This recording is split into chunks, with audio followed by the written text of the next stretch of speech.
အနာဂတ်ကို9မိနစ်ကြိုမြင်ရတဲ့ကင်မရာတစ်လုံးရလိုက်တဲ့အခါမိတ်ဆွေတကယ်လို့များခမားစီမှာအနာဂတ်မှာဖြစ်ပျက်မဲ့အရာတွေကိုကြိုမြင်နိုင်တဲ့စွမ်းအင်တစ်ခုရခဲ့မယ်ဆိုရင်အဲ့ဒီစွမ်းအင်ကိုသုံးပြီးကံကြမ္မာကိုပြောင်းလဲပြစ်မလားဒါမှမဟုတ်အဲ့ဒီကံကြမ္မာရဲ့ကြေးကျွန်အဖြစ်အဆုံးသတ်သွားမလားဒီနေ့ပြောပြမယ့်ဇာတ်လမ်းကတော့ကံကြမ္မာဆိုတာဖတ်ပြေးလို့မလွတ်တဲ့အရာတစ်ခုဆိုတာသက်သေပြခဲ့တဲ့လူငယ်တယောက်ကြောင့်ပါဇာတ်လမ်းကအယ်လီယန်ဆိုတဲ့ဓာတ်ပုံဆရာလေးတယောက်ရှေ့ဟောင်းပစ္စည်းဆိုင်မှာကင်မရာအိုလေးတစ်လုံးဝယ်လာတာကနေစပါတယ်Polaroid ကင်မရာမျိုးစားဖြစ်ပြီးရိုက်လိုက်တာနဲ့ဓာတ်ပုံချက်ချင်းထွက်တဲ့ကင်မရာမျိုးပါ။ Alan ကစမ်းသပ်အနေနဲ့ဆိုဖာပေါ်မှာထိုင်နေတဲ့တငယ်ချင်း Aris ကိုဓာတ်ပုံရိုက်လိုက်ပါတယ်။ချက်ဆိုတဲ့အတန်နဲ့အတူကင်မရာတွေကဓာတ်ပုံကြီးထွက်လာပါတယ်။ဒါပေမဲ့ဓာတ်ပုံထဲမှာပေါ်နေတဲ့ပုံကထိုင်နေတဲ့ Aris မဟုတ်ပါဘူး။ Coffee ဘက်ကိုလွှတ်ကျပြီးအင်ဂျီမှာ coffee တွေပေးနေတဲ့ Aris ရဲ့ပုံဖြစ်နေပါတယ်။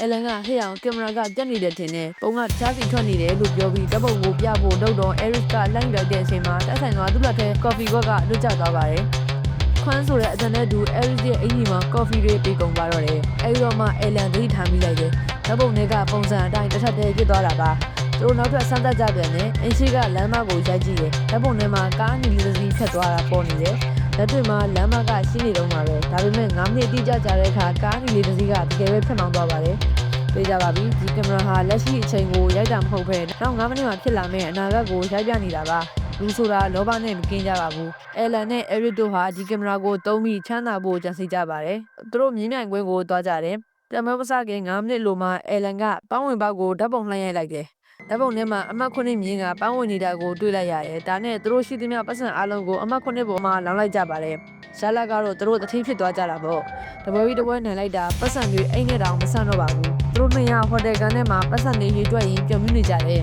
။ဒါပေမဲ့ Alan ရဲ့စိတ်ထဲမှာတနှုံနှုံနဲ့စိုးရိမ်စိတ်ဝင်လာတယ်။ Eric ငါတို့ကံကောင်းတာများလို့နေပြီတကယ်လို့များတစ်ခုခုလွဲချော်သွားရင်ဘယ်လိုလုပ်မလဲ။ Eric ကတော့ဝိုင်တောက်ရင်အေးဆေးပါပဲ။ဘာပူစရာရှိလဲကွာ။ငါတို့စီမှာအနာဂတ်ကိုမြင်တဲ့ကင်မရာရှိနေတာပဲ။အန်ရဲ့ရှိရင်ကြိုသိရမှာပေါ့။ Eric ပြောတာဟုတ်နှုံနဲ့ Alan ဟာကင်မရာကိုယူပြီးသူတို့တဲကုန်နေတဲ့ဟိုတယ်ကန်ကိုလမ်းလှမ်းရိုက်လိုက်ပါတယ်။တကယ်လို့ရဲတွေလာဖမ်းလာလူဆိုးတွေဝင်လာများလားလို့သိရင်လို့ပေါ့။ဓာတ်ပုံတွေထွက်လာတဲ့အခါ Alan နှလုံးသွားပါတယ်။ဓာတ်ပုံထဲမှာအခန်းတကာပွင့်နေတယ်ပြီးတော့အခန်းစမ်းမြေပေါ်မှာလူတစ်ယောက်တွေးအိုင်ထဲမှာလဲသိနေတယ်။အဲဒီလူကတော့သူ့တငယ်ချင်း Brit ပါပဲ။ပြီးတော့ဓာတ်ပုံရဲ့နောက်တစ်နေရာမှာတနက်ကင်ထားတဲ့လူတစ်ယောက်အရေးကိုတွေးလိုက်ရတယ်။ Eric ကြည့်စမ်းနောက်9မိနစ်နေမင်းတက်ခံရတော့မယ်။ Alan ကဓာတ်ပုံကိုပြပြီးអော်လိုက်တယ်။ Eric လည်းအယမ်းလန့်သွားတယ်။ဒါဆိုလူသက်သမားအခန်းဝကိုရောက်နေလောက်ပြီးငါတို့ဘာလုပ်ကြမလဲ။သူတို့နှစ်ယောက်အခန်းတကာကိုဆိုဖာတွေကရင်တွေနဲ့ပိတ်လိုက်ကြတယ်။ Eric ကအဇဲထဲမှာသူ့ဝယ်ထားတဲ့တနက်ကိုထုတ်ပြီး Alan ကိုပေးလိုက်တယ်။ရော Alan မင်းကင်ထား။မင်းကတကားနားမှာနေကားပွင့်လာတဲ့ပြစ်ထည့်လိုက်တော